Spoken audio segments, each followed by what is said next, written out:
প্রশ্ন করেছে মুফতি আমির হামজার ওয়াজ শোনা যাবে কিনা, তার আলোচনা মানা যাবে কিনা। আল্লাহ রাব্বুল আলামিন বলছেন সূরা নাহল অধ্যায় 16 আয়াত 43, সূরা আম্বিয়া অধ্যায় 21 আয়াত 7, ফাসআলু আহলা যিকর ইন কুনতুম লা তা'লামুন বিল বাইয়িনাতি ওয়াজ জুবুর, যদি না জানো যারা জানে তাদের নিকট জিজ্ঞাসা করো, কিন্তু বিল বাইয়িনাত ওয়াজ জুবুর প্রমাণ সহ। সূরা ইউসুফ অধ্যায় 12 আয়াত 108, আলা বাসিরাতিন জাগ্রত জ্ঞান সহকারে। তাহলে যে আলোচক বলে যে জোরে আমিন বললে 300 টাকা করে পাওয়া যায়, এটা সত্য কথা না মিথ্যা কথা? বলেন তবে সত্য কথা না মিথ্যা কথা? যারা বলে এরা হলো আহলে খবিস, নাউযু বিল্লাহ। একটা আলেমের মুখে কি এটা শোভা পায়? আল্লাহ রাসূল কি বলেছেন, কাফা বিল মারই কাযিবান আই ইউহাদ্দিসু বিকুল্লি মা সামি'a, একজন ব্যক্তি মিথ্যুক এটার জন্য এতটুকুই যথেষ্ট যে কোনো কথা না শুনে কি করে আরেকজনকে তদন্ত ছাড়াই বলে দেয়, শূন্য আর বলে দিল। কাজেই নাম ধরে যার আলোচনা শোনার কথা বলেছেন, আমি বললেও আপনি মানবেন না, এটাই ঠিক, এটা আমি জানি। আপনার এই আলোচককে আমি আমার অর্থে না হলেও 1000-এরও বেশি টাকার বই উপহার দিয়েছিলাম। এস্টেডে উনি প্রধান ছিল, আমি দ্বিতীয় ছিলাম। আমি নেমে গেলাম, ওনাকে বই দিলাম, উনি আমার মুখের দিকে তাকিয়ে একটু হাসলেন, বইগুলো নিয়ে নিলেন। এরপর আর পড়েছে আমার কাছে মনে হয় না, কেননা তিনি যে কথাগুলো আমাদের বিরুদ্ধে ময়দানে বলেন, একটা আলেমের জন্য এভাবে বলাটা কখনোই উচিত নয়। আপনার জায়গা থেকে আপনি শরীয়তের কথাগুলো বলবেন, আপনি আরেকজনকে প্রটেস্ট করতে চাচ্ছেন কেন? আরেকজনের কথাগুলোকে মিথ্যাবাদী উপস্থাপন করতে চাচ্ছেন কেন? আহলুল হাদিস বলতেছে এই তো কিছুদিন আগে এরা আসলো, কেউ বলতেছে 50 বছর আগে, কেউ বলতেছে 100 বছর আগে, কেউ বলতেছে 150 বছর আগে। এগুলো হলো ইতিহাসকে বিকৃত করা। কেন? আজকের মানুষ ইউটিউবের আলোচনা শুনে বক্তা নির্বাচন করে, কোরআন হাদিস পড়ে বক্তা নির্বাচন করে না। এটা আমাদের দুর্ভাগ্য। এজন্য চেষ্টা করব, দলিল হলেই হবে না, কোরআনে আছে সালাতের নিকটবর্তী হইও না, তার মানে কি নামাজ পড়া যাবে না? ওর প্রেক্ষাপট আছে। অনেকে কোরআন থেকে উদ্ধৃতি দেয়, ওয়ামান লাম ইয়াহকুম বিমা আনজালাল্লাহ ফাউলাইকা হুমুল কাফিরুন, যারা আল্লাহর বিধান মানে না তারা কাফের। তার মানে কি যারাই মানে না তারাই কাফের? এই আয়াতের প্রেক্ষাপট আছে না নাই?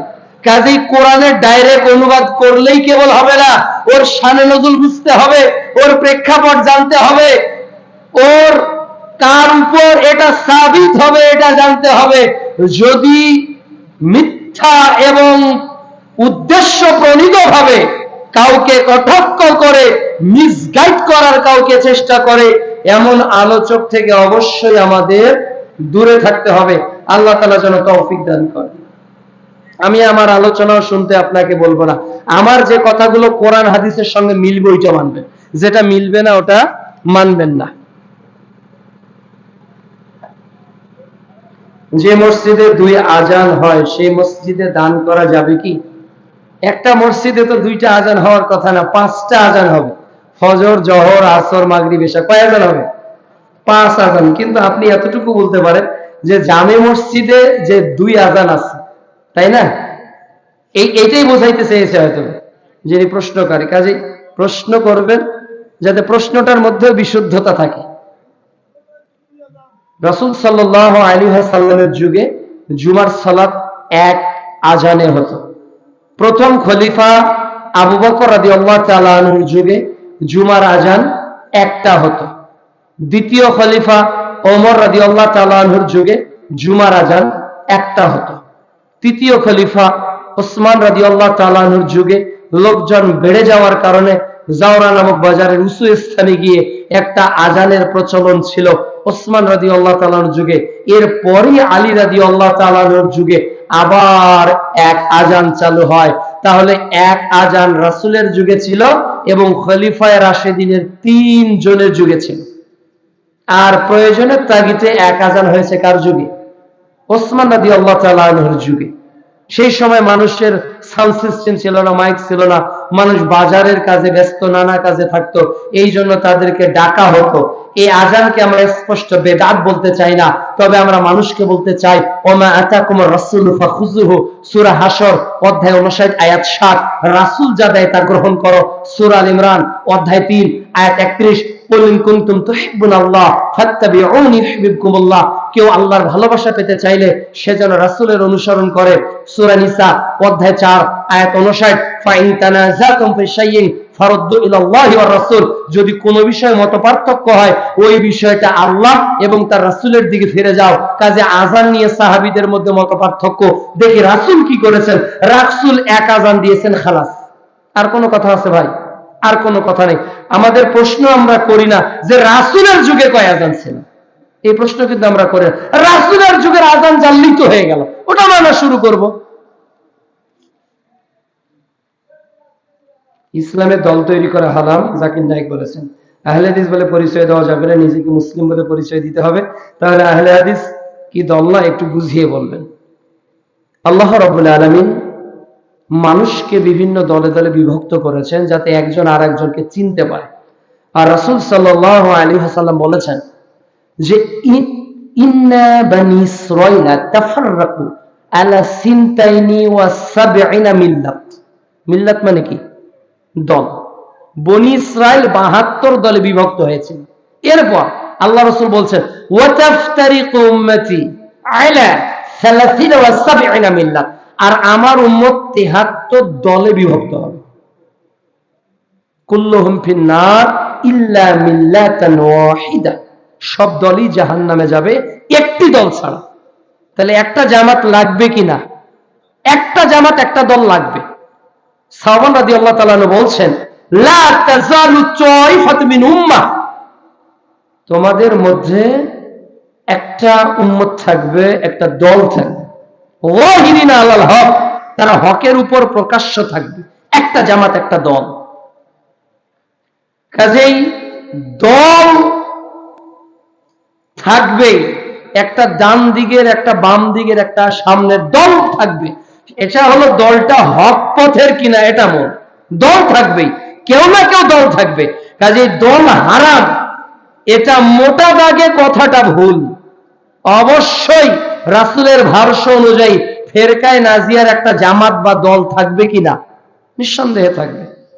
2 নাম্বার কথা, আহলে হাদিস পরিচয় দেওয়া যাবে কিনা? আহলে হাদিস একটা বৈশিষ্ট্যগত পরিচয়, বৈশিষ্ট্য। আমাদের প্রথম পরিচয় আমরা মানুষ। আমাদের প্রথম পরিচয় কি? আমরা মানুষ।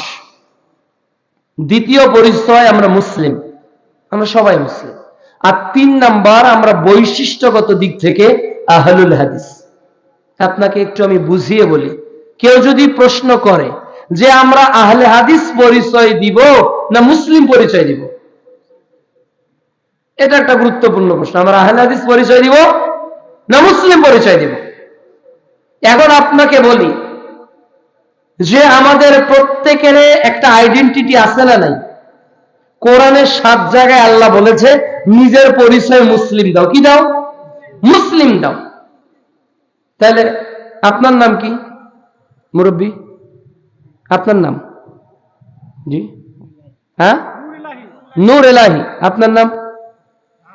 শাহাদাত হোসেন। আপনার নাম? মতিয়ার রহমান। শাহাদাত হোসেন, মতিয়ার রহমান। তো আল্লাহ বলছে পরিচয় মুসলিম দিতে হবে, এগুলো নাম বললেন কেন?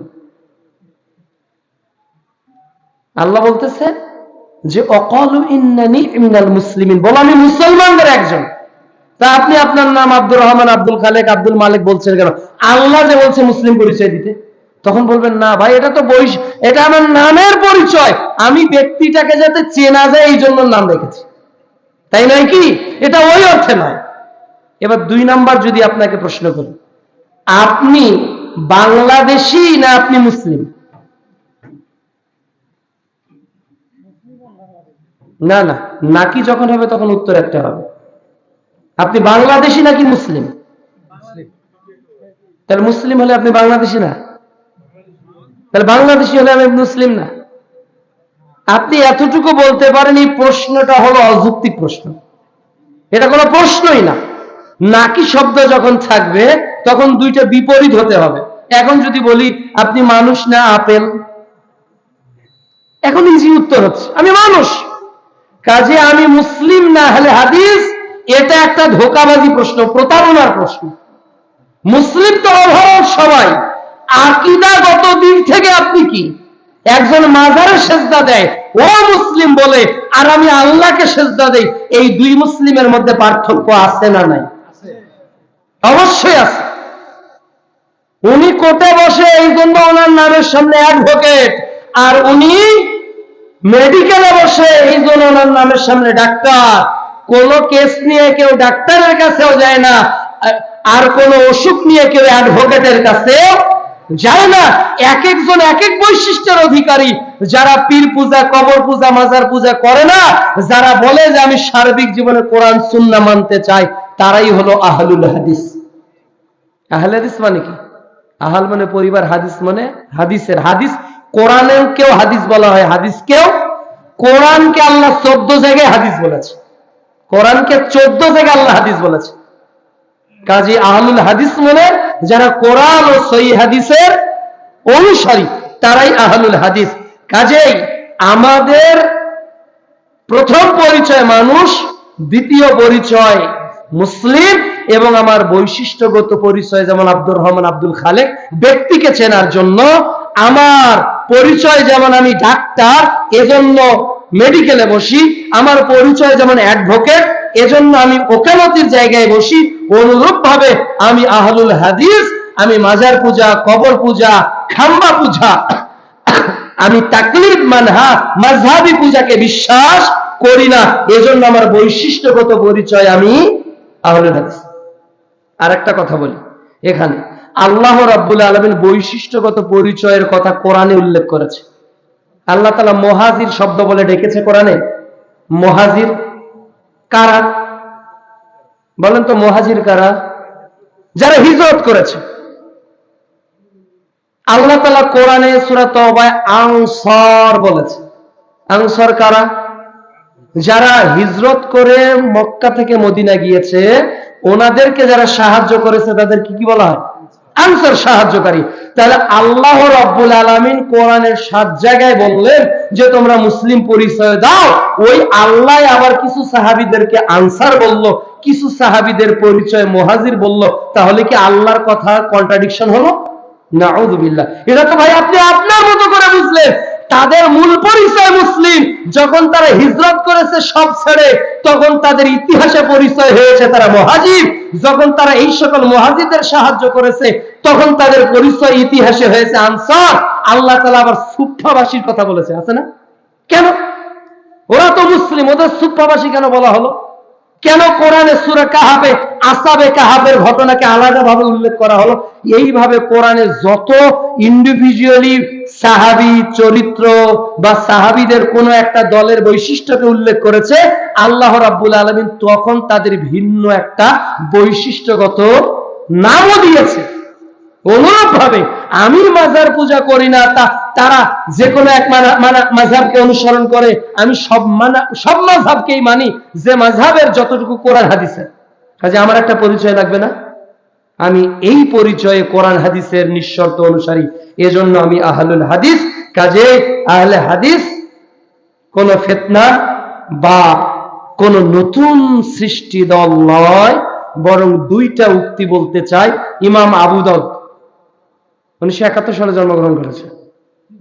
হ্যাঁ, 2000 সালে, হাজার বছর আগে, হাজার বছর আগে ইমাম আবু দাউদ রাহমাহুল্লাহ বলছে, যদি আহলুল হাদিস গণ পৃথিবীতে না থাকতেন, তাহলে ইসলাম দুনিয়া থেকে মিটে যেত। ইমাম শাফি রাহমাহুল্লাহ বলছেন, একটা আমার কল নয়, তারা বড় বড় মুহাদ্দিস, তারা বলছে ইযা, যখন রাআইতু, দেখি, রাজুলান, কোন ব্যক্তিকে, আসহাবুল হাদিস, সে লোকটা আহলে হাদিস, ফাকা আন্নি রাআইতু রাসূলুল্লাহ সাল্লাল্লাহু আলাইহি ওয়াসাল্লাম হাইয়া, স্বয়ং আমি যেন তখন আল্লাহ রাসূলকে জীবন্ত দেখতে পাই। সুবহানাল্লাহ। এগুলো আমাদের কল্লা। সূরা বনী ইসরাঈল অধ্যায় 17 আয়াত 71, তাফসির ইবনে কাসিরে খুলে দেখবেন, কিয়ামতের দিন আল্লাহ নেতা সহ থাকবে। ইমাম কাসির রাহমাহুল্লাহ বলছেন, এই আয়াতের সর্বাধিক মর্যাদা সম্পন্ন হলো ওরা যাদের একটাই পরিচয় মুহাম্মাদি, যাদের আর কোনো নেতা নেই আল্লাহ রাসূল ছাড়া। ভাই বলেন তো, আমি যখন নিজেকে হানাফি বলবো তখন কার ছবি আমার সামনে ভেসে উঠবে? ইমাম আবু হানিফা রাহমাহুল্লাহ। আচ্ছা ভাই বলেন তো, আমি যখন নিজেকে মালিকি বলবো তখন কার ছবি ভেসে উঠবে? ইমাম মালিক রাহমাহুল্লাহ। আমরা যখন নিজেকে হাম্বলি বলবো কার ছবি ভেসে উঠবে? ইমাম আহমদ ইবনে হাম্বল। আর যখন আমি নিজেকে আহলে হাদিস বা মুহাম্মাদি বলবো তখন কি কোন ব্যক্তির ছবি আসতেছে? আসতেছে একজনেরই, ইনি হলেন মুহাম্মদুর রাসূলুল্লাহ সাল্লাল্লাহু আলাইহি ওয়াসাল্লাম। কেন আহলে হাদিসদের নির্দিষ্ট কোন ইমাম নেই আল্লাহ রাসূল ছাড়া। আছেন নাকি? না। যত বড়ই নেতা হোক, জমিয়তের যত বড়ই নেতা হোক, আহলে হাদিস আন্দোলনের যত বড়ই নেতা হোক, যতক্ষণ কোরআন হাদিসের কথা বলবে ততক্ষণ শুনবো, যখন বলবে না তখন শুনবো না। এর জন্য আমি আহলে হাদিস। আমার মনে হয় আপনারা বুঝতে পেরেছেন। প্রচলিত জমি বন্ধক রেখে সেই টাকা দিয়ে ব্যবসা করলে সেই ব্যবসা বৈধ হবে কি? অবশ্যই হারাম হবে, অবশ্যই হারাম হবে। বন্ধক হলো সুদের মতো। বন্ধক কিসের মতো? সুদের মতো। বাংলাদেশের জমি বন্ধক হলো, তোমাকে আমি 1 লক্ষ টাকা দিয়ে দিলাম, তোমার 1 বিঘা বা 5 দন জমি আমি নিয়ে নিলাম। যতদিন তুমি 1 লক্ষ টাকা ফেরত দাও নাই, এই 5 দন জায়গা আমি চাষাবাদ করব। এটা হলো সুদ। এটা কি? এটা সুদ। আর এই সুদের টাকা নিয়ে ব্যবসা করলে ব্যবসা হালাল হবে না। অন্যায় যে করে, অন্যায় যে সয়, উভয় সমান, উভয় সমান। কেন আপনি জমি বন্ধক করে টাকা নিলেন? কেন নিলেন? ওই জমির 2% বিক্রি করে আপনি ব্যবসা শুরু করেন, জমিও ছাড়বেন না, আবার হারামের মধ্যে ঢুকবেন, ইবাদত কবুল হবে না। ইন্নাল্লাহা তাইয়্যিব লা ইয়াকবালু ইল্লা তাইয়্যিবা। আল্লাহ পবিত্র, তিনি পবিত্র ছাড়া কাউকে গ্রহণ করেন না। সালাত আদায় করে না এমন নারীকে বিবাহ করা যাবে কি? যে নারী সালাত আদায় করে না সে অমুসলিম। কোন মুসলিম কোন অমুসলিম নারীকে বিবাহ করতে পারে না। আবার কোন নারী সালাত আদায় করে এমন পুরুষকে দেখতে গেছে যে বাংলাদেশের সবচেয়ে বেশি বড় ধনী, কিন্তু সালাত আদায় করে না, ওই কোটিপতির সঙ্গেও মেয়ের বিবাহ দেওয়া শরীয়তে মুহাম্মাদিতে হারাম। দেওয়া যাবে না, এটা হারাম। বুকের উপর হাত বাঁধা সঠিক না নাভির নিচে হাত বাঁধা সঠিক? আবু দাউদ প্রথম খণ্ড কিতাবুস সালাহ 759 নম্বর হাদিস। রাসূল সাল্লাল্লাহু আলাইহি ওয়াসাল্লাম যখন সালাতে দাঁড়াতেন তিনি বাম হাত ডান হাতের উপর রাখতেন আলা সাদর, আর এই বাম হাতের উপর ডান হাত রেখে এটা যে জায়গায় রাখতেন সেটা হলো আলা সাদর। সদর মানে কি? আচ্ছা, এবার আমরা আরো ব্যাখ্যা জানবো। আল্লাহ রাব্বুল আলামিনের কাছে আমরা দোয়া করি, রব্বিশ রাহলি সাদরি, আল্লাহ তুমি আমার পেটকে প্রশস্ত করো না বক্ষকে নাকি নাভিকে? তাহলে আলা সাদর মানে তিনি বুকের উপর রাখতেন, এটাই হলো বিশুদ্ধ মত। আসসালামু আলাইকুম মুহতারাম আশরাফুদ্দিন। আমার প্রশ্ন হলো, মসজিদের নাম কি আহলে হাদিস মসজিদ অথবা হানাফি মসজিদ লেখা যাবে? মসজিদের নাম আহলে হাদিস লেখা যাবে কিনা? কথা হলো যে মসজিদের নাম যে কোনো একটা রাখা যেতে পারে। মক্কাতে মদিনাতে আবু বকর মসজিদ আছে না নাই? ওমর মসজিদ আছে নাই? কাজে ব্যক্তির নামে মসজিদ হতে পারে। আর আহলুল হাদিস মসজিদ এটা একটা বৈশিষ্ট্যগত পরিচয়ের নামের মসজিদ। বরং এই নাম না দেওয়ার কারণে আজকে অনেক মসজিদে বেদাত ঢুকে যাচ্ছে, আর যারা প্রতিষ্ঠা করেছে তাদেরকে গাড় ধাক্কা দিয়ে বের করে পর্যন্ত দেওয়া হচ্ছে। কাজে সম্মানিত উপস্থিতি, মসজিদের নাম আহলুল হাদিস রাখা যাবে। হানাফিও রাখেন যদি ইমাম আবু হানিফার কথা অনুযায়ী রাখেন। ইমাম আবু হানিফা কি বলেছে বলেন তো? ইজা সাহাল হাদিসু ফাহুয়া মাযহাবি। এটা মুখস্থ করেন তো, বলেন ইজা সাহাল হাদিসু ফাহুয়া মাযহাবি। যখন বিশুদ্ধ হাদিস পাবে ওটাই আমার মাযহাব। কে বলেছে? ইমাম আবু হানিফা রাহমাহুল্লাহ। কাজী প্রত্যেক ইমাম আমাদের সম্মানের ব্যক্তি, তবে কাজী নজরুল বলেছে, বিশ্ব যখন এগিয়ে চলেছে আমরা তখনও বসে বিবি তালাকের ফতোয়া খুঁজেছি, ফেকা আর উচুল চষে হানাফি শাফি মালিকি হাম্বলি, তখনও মেটেনি গোল। এমন সময় মালাকুল মউত এসে হাকিলতল পিতল, বাহিরের দিকে পুড়েছি যত, ভিতরের দিকেও তত, গুনতিতে মোরা বাড়িয়া চলেছি গরু ছাগলের মতো। আজকে আমি আমার পরিচয় ব্যক্তিকেন্দ্রিক দলকেন্দ্রিক দেওয়ার কারণে আজকে আমরা শুধু সংখ্যায় বাড়ছি, কিন্তু আমাদের নীতি নৈতিকতাতে আমরা কোরআন হাদিস থেকে অনেক দূরে সরে গেছি। আল্লাহ রাব্বুল আলামিন যেন আমাদের বিষয়গুলো অনুধাবন করার তৌফিক দান করেন। যারা আয়োজন করেছেন তাদেরকে আন্তরিক মোবারকবাদ জানাচ্ছি, যারা দীর্ঘ সময় থেকে শেষ পর্যন্ত আছেন তাদেরকে আন্তরিক মোবারকবাদ জানাচ্ছি। আল্লাহ রাব্বুল আলামিন যারা আজকের আয়োজনকে, আজকের এই দিনী বৈঠককে এবং যারা গতদিনের আয়োজনের পর এই আয়োজনের সুযোগ করে দিয়েছেন তাদেরকে আন্তরিক মোবারকবাদ জানাচ্ছি। এই মৌভাষা আলিয়া মাদ্রাসাকে আল্লাহ তাআলা প্রকৃত ইলমের মার্কাজ হিসাবে যেন কবুল করে নেন।